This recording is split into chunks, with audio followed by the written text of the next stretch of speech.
Hi అండి, ఎలా ఉన్నారు? బాగున్నారా? కార్తీక మాసం అయితే అయిపోయింది కదా. ఈ నెల రోజులు నాన్ వెజ్ తిన్న వాళ్ళకి మంచి రెసిపీ అయితే కూడా చూపిస్తాను. చికెన్ చిక్కుడుగా అయితే అండి, ఈ కర్రీ అయితే టేస్ట్ చాలా బాగుంటుంది. ఇది మా అమ్మలో చేసేవారు మా చిన్నప్పుడు. అలా చేయాలనిపించింది. మీకు ఎవరికైనా తెలిస్తే మాత్రం కామెంట్ చేయండి. టేస్ట్ అయితే చాలా బాగుంటుంది. బాయిలర్ అయితే అసలు తీసుకోకూడదండి, పారన కోడే తీసుకోవాలి. ఈ పారన కోడి ఏంటంటే మన నాటుకోడిలాగా బాగుంటుంది టేస్ట్ అన్నది.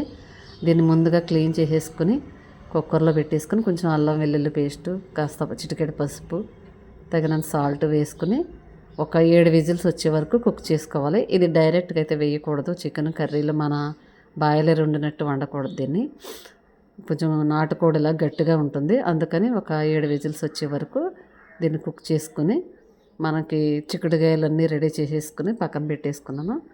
ఈ చికెన్ కుక్ అయ్యేలోపు మనం ఈ కర్రీ అయితే స్టార్ట్ చేద్దాం.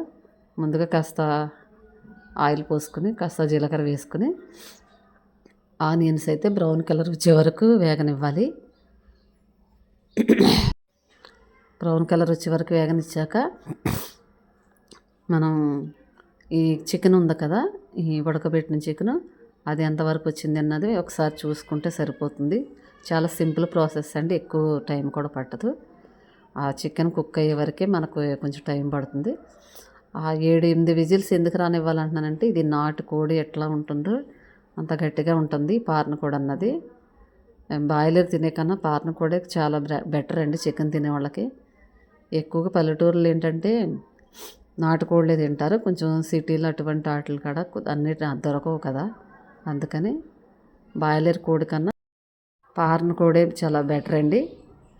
ఇది టేస్ట్ కూడా చాలా బాగుంటుంది. ఆల్మోస్ట్ ఇది కుక్ అయిపోయిందండి. కరెక్ట్గా 7-8 విజిల్స్ వస్తే అది మెత్తగా అయిపోతుంది. అంత గట్టిదనం అయితే ఉండదన్నమాట. ముక్క అన్నది చాలా సాఫ్ట్గా ఉంటుంది. టేస్ట్ కూడా బాగుంటుంది అలా కుక్ చేసుకోవడం వల్ల. ఉల్లిపాయలు అయితే రెడీ అయిపోతున్నాయి, వేగిపోయినాయి. ఇవి ఉల్లిపాయలు అన్నది బాగా బ్రౌన్ కలర్ రావాలండి. కాస్త పచ్చిగా ఉన్నా కూడా ముక్క అన్నది అది టేస్ట్ అన్నది బాగోదు. అందుకని ఇవి బాగా బ్రౌన్ కలర్ వచ్చాక కాస్త అల్లం వెల్లుల్లి పేస్ట్ కొంచెమే వేసుకోవాలండి, మొత్తం ముందే వేయకూడదు.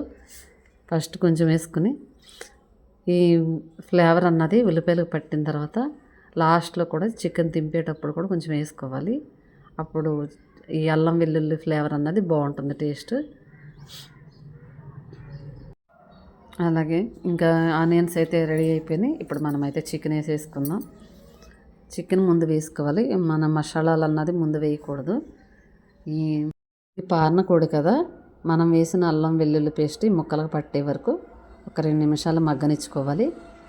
చాలా సింపుల్ అయిపోతుందండి. మగ్గనిచ్చాక అప్పుడు మనం కాస్త గరం మసాలా, కాస్త కారం, పసుపు అవన్నీ వేసేసుకుంటే చాలా అంటే చాలా బాగుంటుంది. ఒకసారి ట్రై చేయండి మీకు కుదిరితే.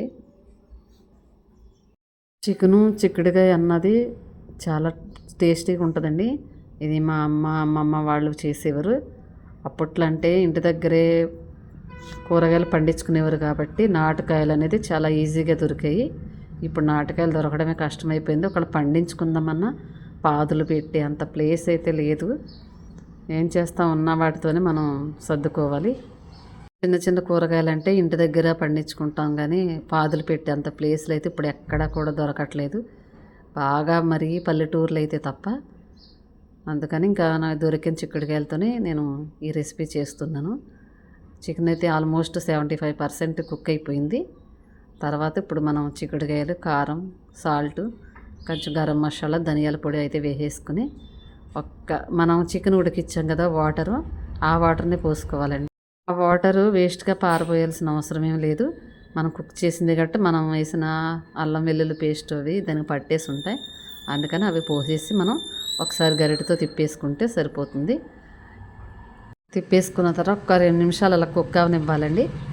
కుక్ అయిన తర్వాత ఒక glass water, medium size glass water పోసుకుంటే కాస్త ఒక్క 10 నిమిషాలు అలా కుక్ అవనిస్తే మనం ఆల్రెడీ ఇది కుక్కర్లో కుక్ చేసుకున్నాం కాబట్టి చాలా ఈజీగా అయిపోతుంది.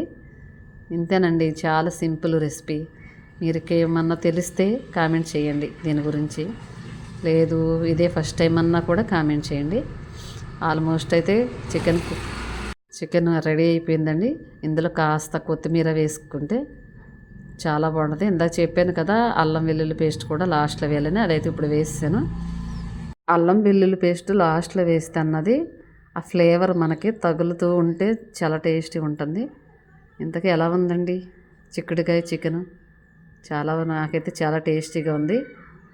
ఈ వీడియో నచ్చితే మాత్రం ఒక లైక్ చేయండి. మీరు ఎప్పుడైనా ట్రై చేసి ఉంటే మాత్రం కామెంట్ చేయండి. మరిన్ని రెసిపీతో మేము ఉంటానండి. బాయ్.